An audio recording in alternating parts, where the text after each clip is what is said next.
প্রধান উপদেষ্টা, আপনার একটা কথা বলি, আমরা আগেও বলেছি এই সরকারের সকল উপদেষ্টার এক পা অন্য দেশে, বিপদ হইলে ভাইগে যাবে, কিন্তু আমরা দৃঢ়ভাবে বিশ্বাস করি আপনি ভাগবেন না।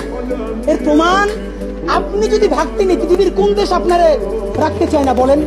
তাহলে হাসিনার আমলেও 10 তলা বিল্ডিং পাইয়া আপনার আদালতে হাজিরা আপনি দিতে আসতেন না, আপনি তখনই বিদেশ থাকতে পারতেন।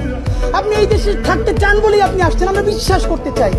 মাননীয় প্রধান উপদেষ্টা, আপনি বাঁচবেন কয়দিন বলেন? আপনার এত বয়স হয়েছে, বাংলাদেশের গড়ায় উঠছে প্রায় 20 বছর বেশি পাচ্ছেন। আমার বাপের 63 বছর পাচ্ছে, তার চেয়ে আপনি প্রায় 20 বছর বেশি পাচ্ছেন।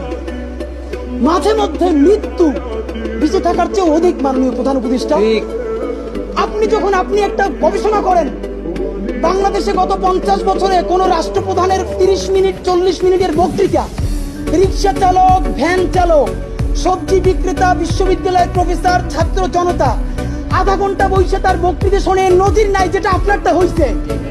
এটা কিন্তু আপনার চেহারা দেখে না, আপনি রাজনৈতিক দল করছিলেন, ফেলও করছেন, কিন্তু এইবার যে আপনার এই বাংলাদেশের পক্ষে হৃদয় নিংড়ে ভালোবাসা, আপনি যখন বক্তৃতা করেন আপনি আর্টিফিশিয়াল কিছু বলেন না, কিন্তু আপনি যখন ঘোষণাপত্র বললেন আপনার চেহারায় আর্টিফিশিয়াল ছাপ। ইদানিং আপনি স্ক্রিপ্ট দেখে দেখে বক্তৃতা করেন, এগুলো আমরা চাই না। মাননীয় প্রধান উপদেষ্টা, আপনার অন্তরে যা আছে, আপনারা যে বাধ্য করে তার কথা বইলে দেন না। আপনারা কি করবে বলেন? আপনারা খুন করবেন? আপনি প্রায় 80 বছর বাঁচছেন, আর কয় বছরই বাঁচবেন?